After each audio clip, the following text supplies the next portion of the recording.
Lisa Charisse, welcome to Latinas Power Talk. How are you? Thank you. I'm doing so good. I'm so excited to be here with a fellow Latina. Okay. You were one of the first Latinas to represent all of us in the NFL. Oh, that just gave me chills. Was I? I think so. I think there was a time where I was the only Latina or the first.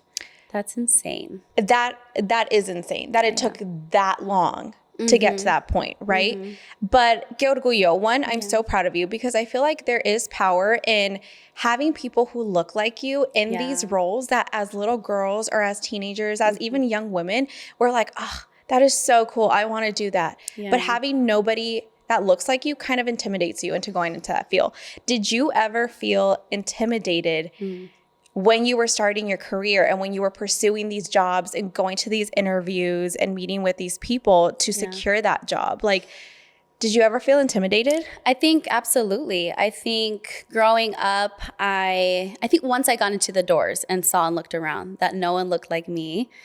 I mean, it's a male-dominated industry, obviously. 100%. So not only are you Latina, but you're a woman and then you're young. Yeah. I landed that job when I was 24. And again, there wasn't many in my position. It was fairly new.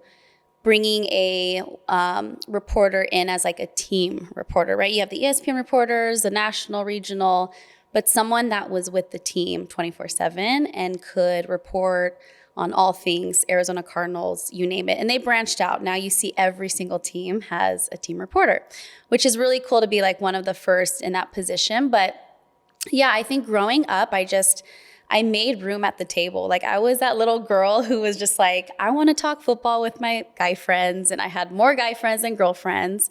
Now it's completely flipped, obviously. I'm like all about girl power. But it was like, I deserve to be here. And I didn't know anything different because I was like the homie sitting there talking about my fantasy roster or, hey, did you check out that game last night? I can't believe Jason Kidd scored XYZ, So for me, it was like so natural. It's what I loved. And then once I started to pursue it and think like, oh, I should do this, my parents were heavy on like, hey, like, turn on ESPN. Like, we were huge sports fans. And so they really encouraged, like, maybe you should pursue this. You love talking about sports. And so I just studied it. But yeah, it was turning on the TV and not seeing anyone that looked like me. Was a female. There are women out there, obviously, and there's so many now, and it's amazing to see. But I was searching. I'm like, who can I really like attach myself to like look up to have as a mentor, even if they don't know it, right? Like there's so many times, people from far away can be your mentors. But I didn't really see that. And so I kind of had to, make room for myself. And I think there was, and you say like, when you said that just brought like chills because I never even thought about that. I honestly never even thought about that until literally today. Do you remember the day that they called you and said you had landed the job? Yes, I do remember that day. I remember calling my mom right after, like freaking out, like, oh my gosh. It was such a fluid situation. It wasn't like this hardcore interview, and we had rounds of interview, of course. And then I remember meeting at the end with my boss, and he was like, okay, we're gonna like continue on. And even at that point, like it didn't sink in. I'm like, so did I get the job? Or like training camp was about to start or had already started. So I came in about like the second week into training camp. And so I'm like, so do I show, like, what's happening here? It was just such a fluid situation, but they really like comforted me through that whole process because I did go after it. I was putting myself out there in so many ways because I felt like at that time too, I was so green. I was so new. Like obviously I was really dialed in on my sports knowledge and covering football and things like that. But the platform that, the NFL is, it just was like a whole new level that I was entering into. And so to be so young and have this opportunity, it didn't really sink in until honestly I stepped foot at my first NFL game. And I like looked around and I realized like, wow, this is real. This is happening. And so, yeah, I'll never forget. I called my mom, and it's funny because my tata he was a huge Arizona sports fan, both of mine. But I remember she was like, I'm going to call your tata. He's going to cry. And he did. He was bawling, crying. My dad was crying. And so that moment I was like, whoa, this is a big deal. Like for me, I was just always so focused on like, what's the next thing? What's the next thing I'm going to pursue? What's the next goal? What am I going to go after? So to have those moments, when you're like, you take a step back and you realize like, wow, this is actually happening. All this hard work is paying off. I'll never forget that. That was really special. And then, that first NFL game that was wild. So your time there, like I've heard a lot of different things about the NFL. Like I watch, I don't know if you know Allison Cooch, but she's an influencer, and her husband played in the NFL. And I get a lot of insight from her because I feel like she's an influencer who really kind of opened the doors of like the behind the scenes of what being in the NFL is like. For you as a reporter on the NFL, what was that like? Like your first year, did you feel like you had to prove yourself? Ooh, that's such a great question. Like, how unplugged are we going to get here? Let's unplug. Unplug. Yeah. I'm always like, there's so many stories I have. I could have like a whole podcast around this. But to prove myself, that is such a big, that's a lot there, because I feel like there's a sense of not wanting to feel like I have to prove myself, right? Like there's a sense of knowing that I have the skill set and deserve to be in the room, and, made the way to be in the room and did all the homework. Put in the work. Yeah. Like, so there's always that sense of me of like, I shouldn't have to prove myself. Like I'm capable. I know I'm going to put 1,000% into representing the brand, the team, and myself, and show up, because it's all about like game days, and every single day it's about showing up, right, in that position, no matter what. And I hated to think like, oh, I have to prove myself. There were times and there were people that made me feel that way. Like I'm not going to lie or sugarcoat it. But I just reminded myself like, no, I deserve to be here. I don't have to prove nothing. And that's the hard part as women going into any field that's male dominated, especially the NFL. Like you shouldn't feel like you have to, every interaction, every, thing you do, like you're almost on edge to like make sure you do it, this way or whatever to get that approval from others. Right. I remember early on, I think, and that's with anyone, like you're so young. Yeah. You are searching to be the perfectionist, what I mean? And also finding yourself in a way, because if you think about it, like you're 24.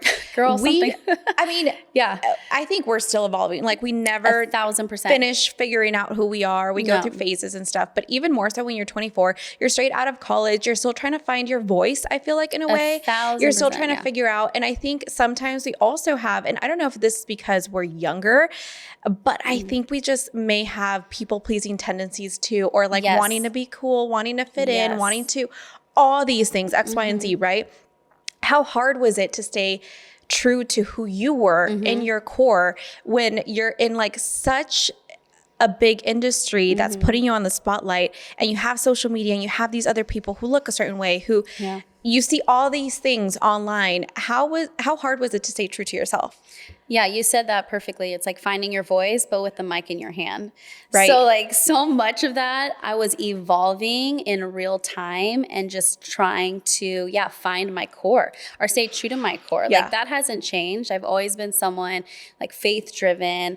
Reputation matters to me. Treating people, with love and respect, and being a light when you walk in the room, like that's never changed, right? But like you said, I'm 24 years old, walking into the NFL. I'm not married. I have no kids. I devote everything to my career, and like, I'll be at every game. I'll do all the things.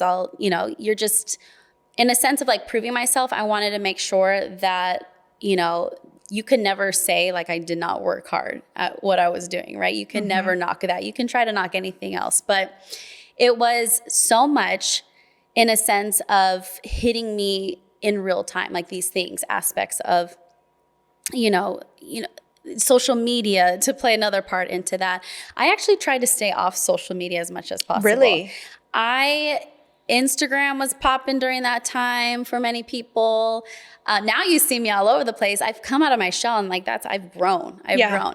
There's always been this side of me that I'm like, I was, especially when you're in the public eye and people can like nitpick and critique everything. I tried to like not show up as much as I could. It was like strictly football, family, and faith. Yeah.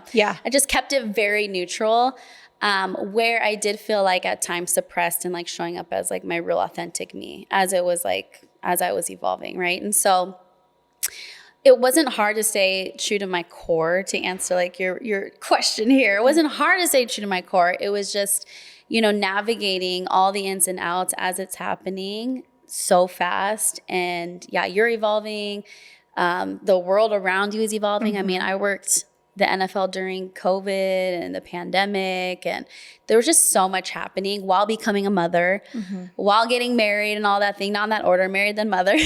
But it was wild. Like I look back at that season of my life and I'm like, wow, I feel like I've lived 5 different lives at this point. It probably feels like such a lifetime ago, like from when you started to now, like the growth, you know what I mean? I don't know if you like ever look back. I recently, so a friend, we both went to Cronkite, which is something that I discovered. Go ASU. Yes.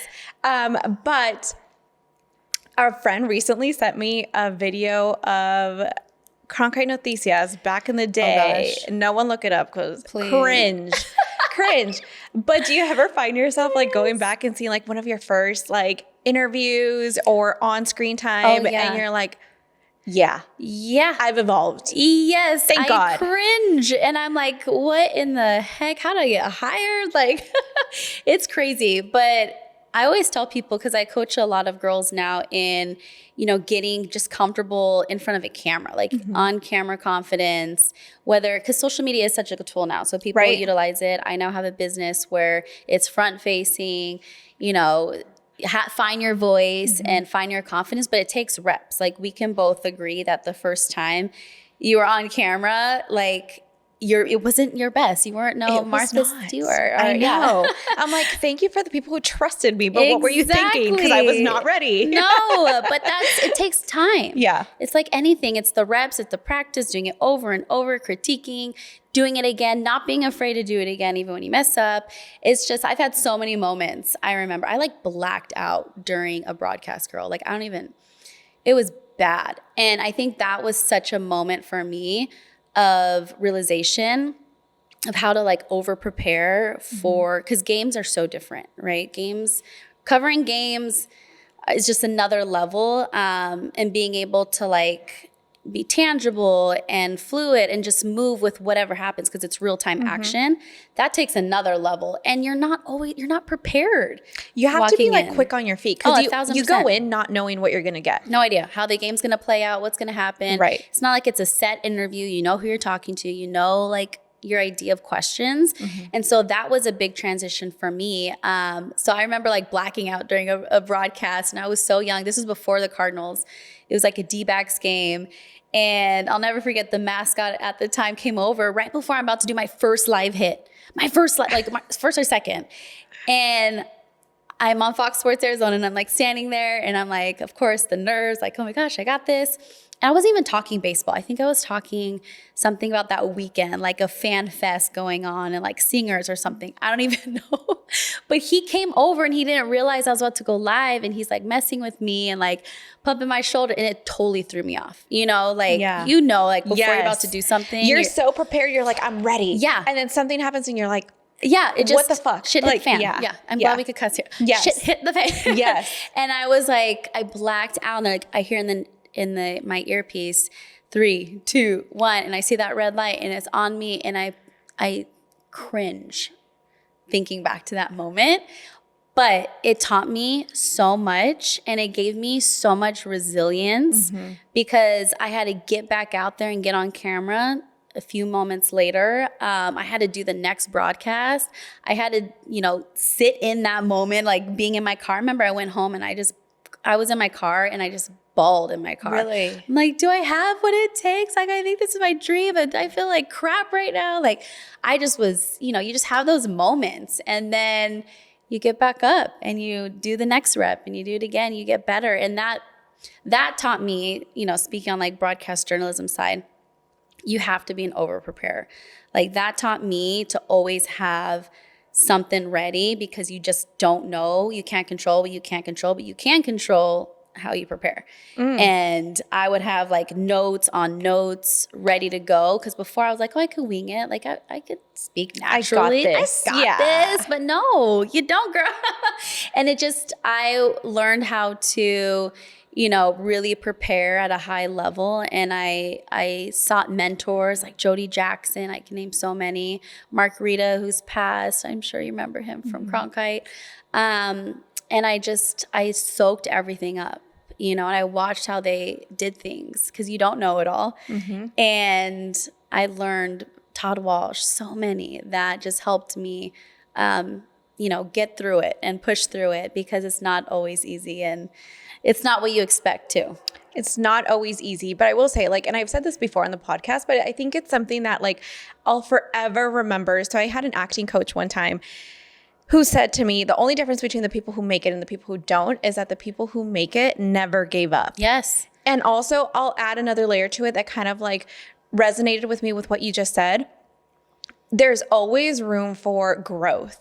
Like you're never like fulfilled. Okay, I've capped out. I'm good. No. Like I think if you close yourself off, like you'll stay stagnant almost in a way, right? But I think like you were always open to like growing and learning and evolving and changing and getting mentors and everything that you needed to do, which I think is like the secret sauce, I guess, in a way to like continuing your career and having it be like having it have longevity, don't you think? Because if you just like stay, I'm good. Like I got the dream job. I did this. Like I'm good. I don't have to put in the work.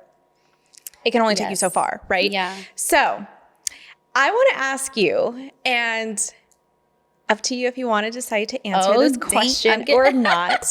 But let's be honest. You're gorgeous. And you started the NFL when you were young. How was that like? You're Latina, you're young, you're in a room full of men. Did you ever feel, I don't know, like uncomfortable in those situations? I would say even before then, I remember being, always the only girl in the room. Yeah. Honestly, back to like being in college and covering like ASU games. And I had a really good mentor during that time. And he was always in my ear. And he was someone like a brother. And, I was so big on reputation and like, I'm working hard for something, like ain't nobody gonna root for me kind of mentality. But I remember like walking in practice the very first time and just feeling like, are you looking, like, what's happening? And I'm blind, girl. Like, I'm blind as a bat. Like, I can't tell if my mom's walking towards me or not. So, like, I felt it. I didn't see it, but I felt it. You feel it. Yes. And I was like, what's happening? Okay. Like, this is weird, And that was just something to get used to. But it was like, okay, it was during, like, football camp. They probably hadn't seen a female in, like, for how long? Like, okay. And I always say, like, I respect athletes so much. And so I expect that respect back, right? And so I'm going to respect you as a professional that you are. I know that you're a husband or you're not or whatever. I get to know the person for who they are. Like they're just not football players to me or whatnot. Right. Like I really would dive in and build a relationship with them. I was like, as someone that I respected, you know what I mean? And so I always just expected that respect back. Now, did that always happen? No, but that's when I had to keep myself in check, right? And not lose sight of what my goals were, how hard I've worked, because some people ruin it for other people, or there's this expectation. It's so funny. I was having a great conversation with my girl, Christina Spicer, just this weekend. We hosted the Girl Scouts 5K together, and it was just amazing. But we got on this exact subject. And, there were so many times where like I said, I felt that. And I just, not that I was blind by any means, I just knew deep down, like, what God wanted me to pursue, like my purpose. And there was nothing, again, that was going to let me walk away from that. There's nothing worth it in a sense, And so I just always stayed true to that. Obviously I got married. So I got married when I was 25. And even then, I'm like, I got a whole ring on my finger. You know what I mean? But and sometimes, let's be honest, they don't care. Yeah, they don't care. It's crazy. And I was like, wait, what? And, and throw in like the rumors or the comments, expectation, like, at least there's always one of like, I'm doing an interview with Larry Fitzgerald or someone, and they're like, oh, I bet they're dating, or that's, right. I'm just like, you can't escape it. But like, all I can do is stay true to who I am, who I know, who God knows who I am, who I am. I know who I am. And that's all I could do at the end of the day. And so I had to like, turn, be the bigger person, turn my cheek to a lot of things. But at the end of the day, like I said, I could always stay true and know in my heart, like I did everything possible and right in my regards, right? No matter what other people assume or whatever. Social media is a crazy place. And so at the end of the day, I'm like, you're probably just a 40-year-old man in your chonies right now at 2:00. Eating cereal. On Twitter. Yeah. Now X. X, yeah.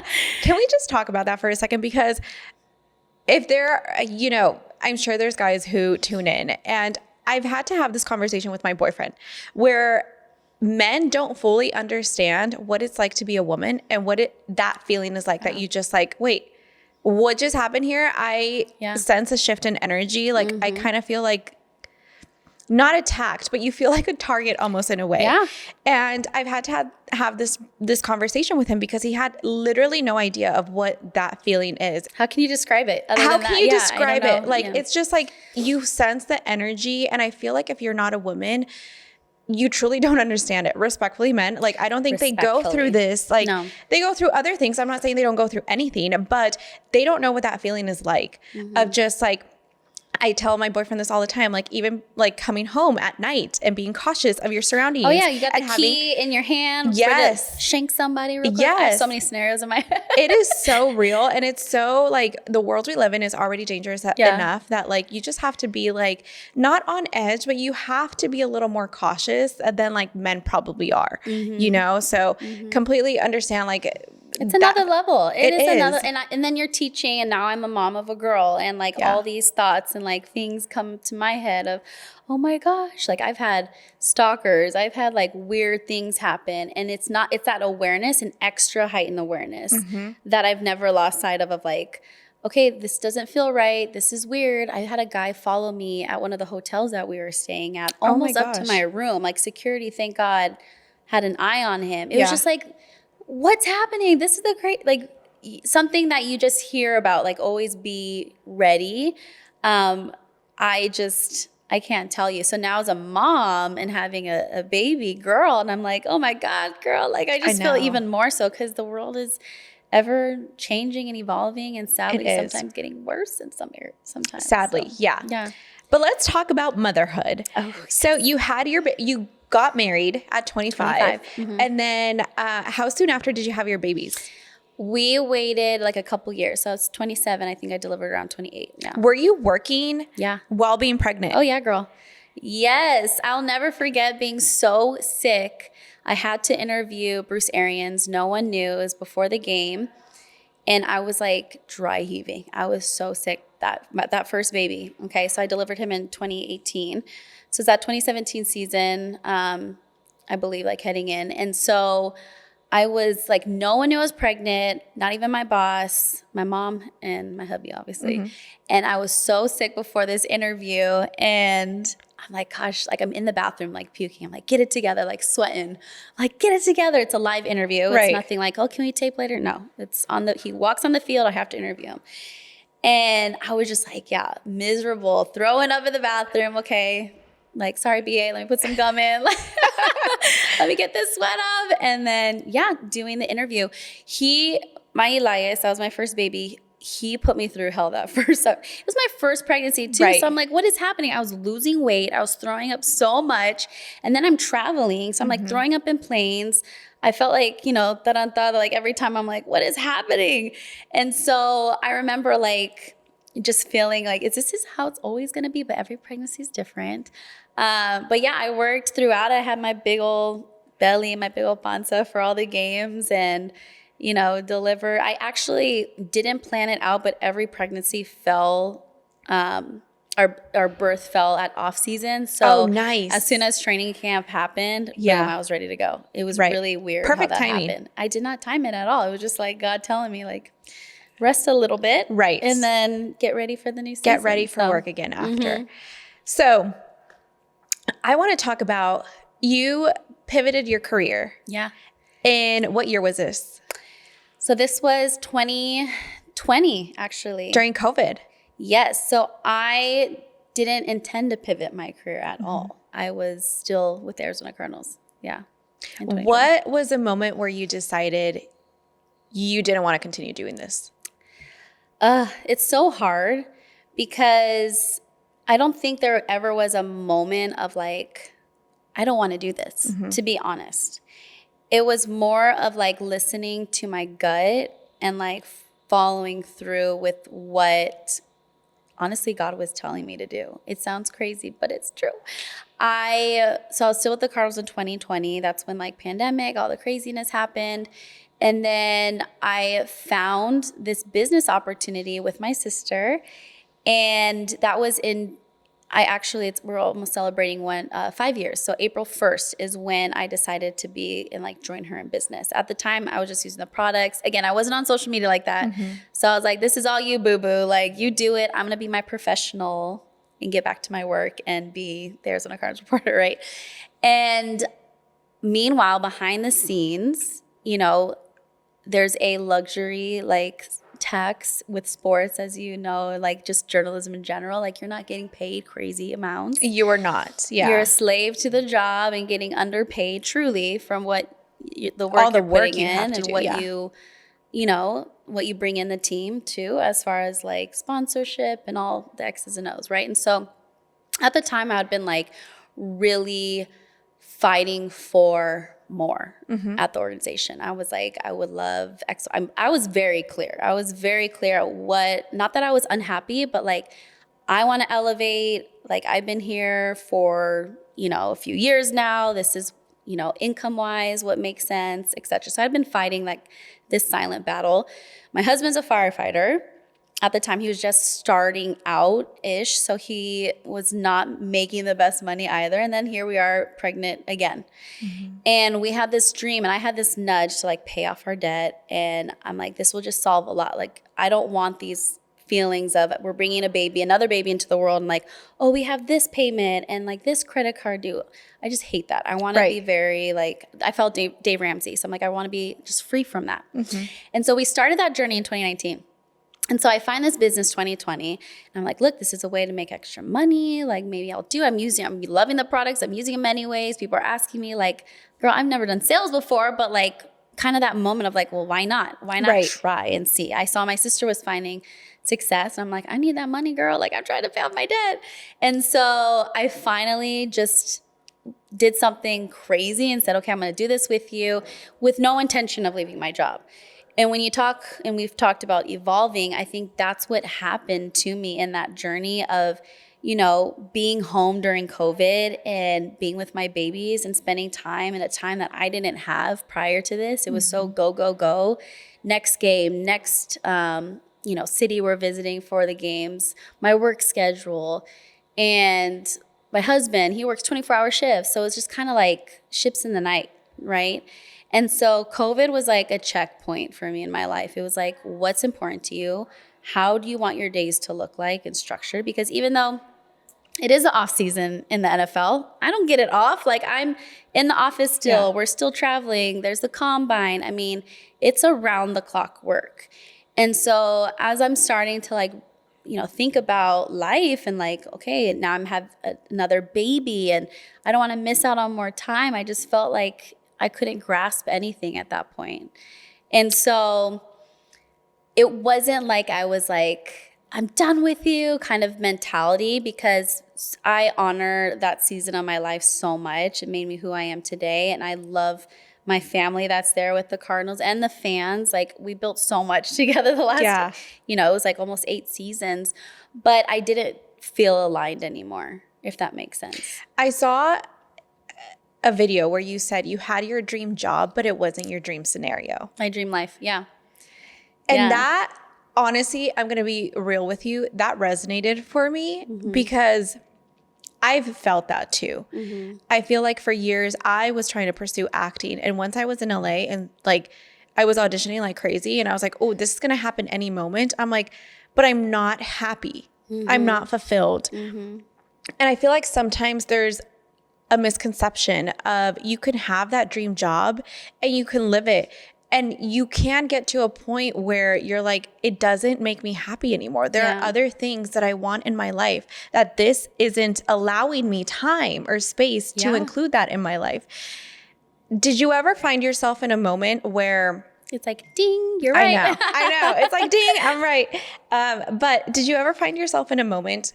Because I had to go through this. I feel like I wanted something for so long. And once I realized that that's not what I wanted anymore, it's kind of like you gave this career your identity. Your identity revolves around that career. Yes. Especially when it's been part of your life for years and years on end. I'm sure for you, it started when you were very young, wanting to go into this career.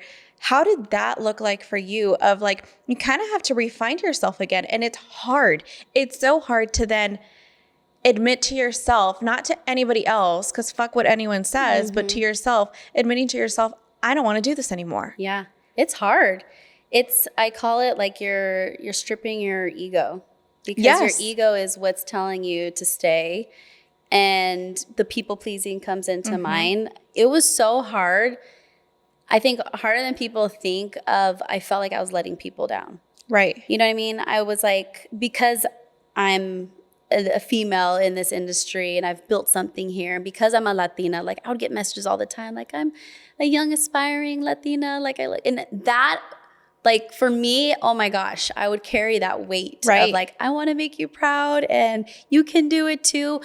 And also making sure that there's still people like me in the industry, and I'm not taking that away. You know, there was like so much in my head. There was I didn't even have a therapist during that time. I should have. Now I do. But I'm like, dang, there was so much that I was contemplating within myself where I felt like I was letting everyone else down.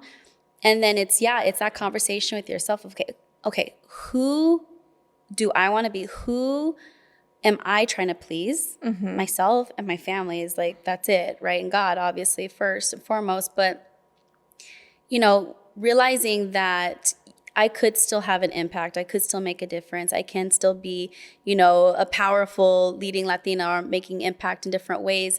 And just knowing it's going to look a little different. Right. And you're stripping your ego, because it's forever. I was Lisa Matthews, reporter for the Arizona Cardinals.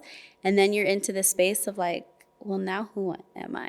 And then I'm thrown into this whole new world where I have to learn, evolve. And I'm like, I'm honestly, I feel like I'm still catching my breath. I would say like now I feel so settled into like who I am, my purpose. Everything kind of makes sense now. And this is about like 3 years removed, but you're in a fog for a little bit and you're finding your identity, and you have to sit in it and just be like, okay with it. Like, for so long, you know, you're doing the do, like you're going to the auditions or you're showing up for work. And I think, that I had my dream job, but I wasn't living my dream life. I just put my pen to paper and started thinking like, what does my dream life look like? And does this fit into it? Can I make this happen, both happen? Right. And you have to be honest and say, no, it can't exist. And honor that time and that season, because it absolutely makes us who we are today and plays a huge role. But it's okay. It's like that first love that you're like, I have to let you go, but you changed me and I love you forever, boo. But I have to go on to this new season of life. You're like shedding a layer. Yeah. You are. Yeah. And it's also kind of a time of grieving in a way. Yes. Grieving who you were, and that's not the person who you are anymore. And it takes a lot of time to really kind of, one, accept it, but two, also like you said, there's like this like gray area space where you're still trying to like figure it out, and you know, all this stuff is like in your mind and you're working toward it. But it's a lot. It's a lot of pressure, I feel like, is also like instilled. And I think it's pressure that, yes, society can put pressure on us, but I think pressure that we also Always put on do. ourselves, you know? Yeah. What would you say, you get a lot of people who like send you messages of like, oh, you're someone I look up to. What would you say are the sacrifices that maybe sometimes someone going into that field should consider and know of? Well, the pay. The pay. The pay. Yes. Yeah. Which people think it's a glamorous thing, and it's not. It's not. I remember being in like at Cronkite school, and then like some of my older friends leaving for jobs, and they're going to like Anchorage, Alaska, or like Alabama. In the middle of nowhere. Nowhere. And their salary at the time was like $18,000. Right. And I'm not by any means am I like, I'm money hungry, like need all but the you things. still need to pay the bills. But I'm not money hungry, but I am like, I do have 3 kids to feed, and I have a certain lifestyle I do want to live, not for like the Gucci bags, but for like experiences and travel and give my children opportunities, you know? And it's like, it's getting harder and harder in these streets. But so the pay was like, what? And I was all about the grind. I was fine out of college going after it and putting in the work. But you know, it takes a lot of consistency and moving, and I didn't have to do all of that, but I know the general, like, you're moving around, you're finding that next gig every 2 years, and so it's a lot. It could get to a place of like nice pay, absolutely, but it takes some time. Yeah. And you got to know the right people at sometimes, and you know, that's and negotiate too. Negotiation and know your worth. That's a huge thing. Which when you're young, you're just like, for me, I remember at the Cardinals, I'm like, I kind of had that mentality early on, like, I'm just happy to be here. You know, like, okay, whatever my salary is, fine. Like, I'll work my way up. I'm just happy to be here. But then there comes a time where like, wait, like, I've been here. Like, we got to start, you know, paying in those regards. But I would say the pay is the biggest thing. And yeah, it's not glamorous. Like, people are like, oh, on the news, or, you know, you have a makeup artist. No, I do it myself. Oh, your hair. No, like, it's not like do you remember in Cronkite? This was a reality check for me of how hard it was going to be, which I kind of figured, but it was a reality check when I had to take like my JMC. I don't even remember what numbers it was, but had to chug along all the tripods, the camera. My back, I'm still suffering. Oh my goodness. In the heat, and you had to park it miles away, walk all that way to get to the Capitol or wherever you were going. PTSD. Like, I walk by sometimes, I'm like, like, it's great memories, but then I'm like, oh my gosh, that was the parking tickets. The parking tickets. I know. I got traffic tickets for like hustling to make it back for Cronkite News. I remember one time. Yeah, it's a grind. It is. It's also so fun and worth it. Like during those years where you have nothing to lose, and you're just, now it's different. Like, and that's the part of evolving. Like, now I got kids, I got my husband, I got all these things, you know, around just like regular life. And so back then I'm like, yeah, just throw me in, whatever. Right. And we're going to just, you know, work it out, grunge it out. I also would say what people don't realize, and some people hone in on it. And I'm not now that type of person, I don't think, but like when life is happening behind closed doors, you're having hard seasons, hard times, like how hard it is to put a pretty face on and go talk on TV. You know what I mean? Like that switch. And some people, it's like great for them because they're like, I just want to escape and do what I do. I'm not that person. Like, I'm too emotional. And so it sometimes, you know, hence pregnancy or just life, it's hard to just show up. Like, I always look at anchors and people now, and because we know all behind the scenes and stuff. And I'm like, dang, I wonder, like, I'm like the cheese man. I'm like, I wonder what's going on in their life right now. Like, what are they doing after this? Yeah, like, did they cry before they're on set right now? Because it's just real life happens. And yes, you can make a switch, but then that also can turn you numb, you know, because I remember like going through it at times and then being like, okay, gotta show up, gotta go report, gotta put on my makeup and report on the Cardinals. You know what I mean? And so That's which can tough. be emotionally draining. Like it's already emotionally draining, whatever you're going through, but it takes more of you to have to like, you're an entertainer. Yeah. You have to Overexert entertain. yourself. Yeah, for sure. Yeah. What's next for you?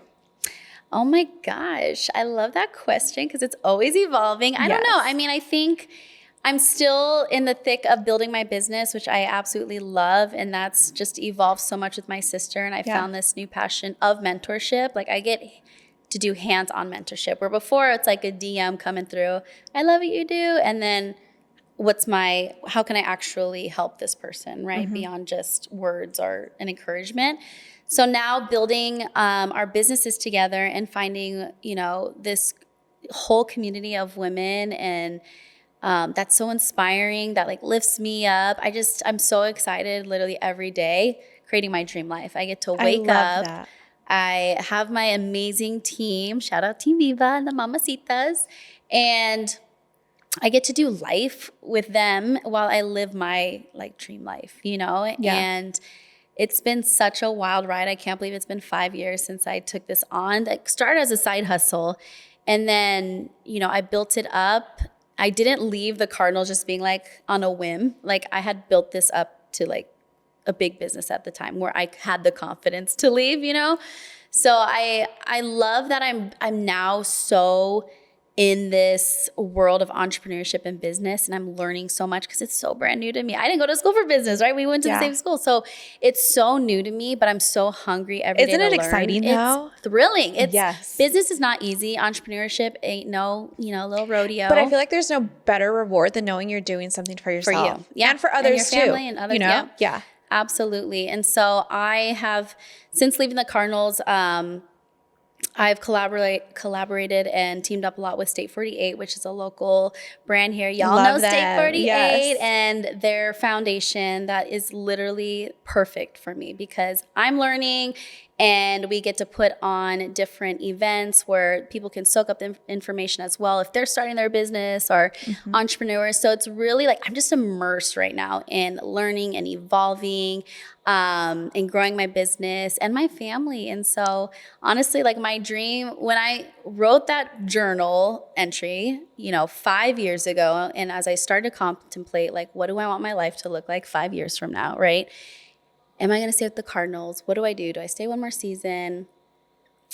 I'm literally living out the pages of what I wrote, like hands down. And I still have it. And I look back and it makes me emotional because I'm like, for me, it's never the big things. It was, I want to be able to wake up and have breakfast with my babies and not be in chinga, like trying. And sometimes we are still, let's be real. But like, not be like, okay, well, I have to get to work at this time and go to Nana's house and let's rush. And so being able to like wake up with my babies, like have breakfast with them, go to the gym, like that did not exist. Like I love working out and moving my body, but like I can go to the gym at 8:30 or 4 or 2, whatever, Whenever you want. Whenever. Yeah. The time is yours now. Exactly. Yeah. Like I have taken my time back in those terms. I block my schedule, for things like this or for my business. I get to be amongst other women and coach them. And so it's really, truly a blessing. And I have, one, God to thank, but two, like the ganas to just go after it, like strip my life away and just say like, all right, what's next? And that's exciting and was so unlike me. But, here I am. And me and my sister have some things planned coming up, some coaching services in the works. I love it. Doing together. And so our dream has always been to work together. So doing Monate together has been fulfilling and in so many ways. And now we're just, we're kind of like, well, what's next? Because money will always be there, but like, what else can we implement and do together? So I'm so excited to continue seeing you grow. Like I see the sparkle in your eyes when you talk about like entrepreneurship. And I honestly think like this is going to be big for you. Like you're such a chingona, like you're super inspiring. So thank you so much for being that example that we all needed to see in the NFL and even carrying that on into your entrepreneurship and mentorship journey now. Thank you for everything that you are. Like honestly, I needed this hour. You just filled me up with all the things. Thank you so much for being here. Love what you're doing here too. There's definitely a space needed, for people to sit down here and tell their story and hopefully others, relate and resonate too. Amen. Amen. Thank you so much. And thank you guys for watching. I'll see you back here next week on Wednesday. Yay. Bye.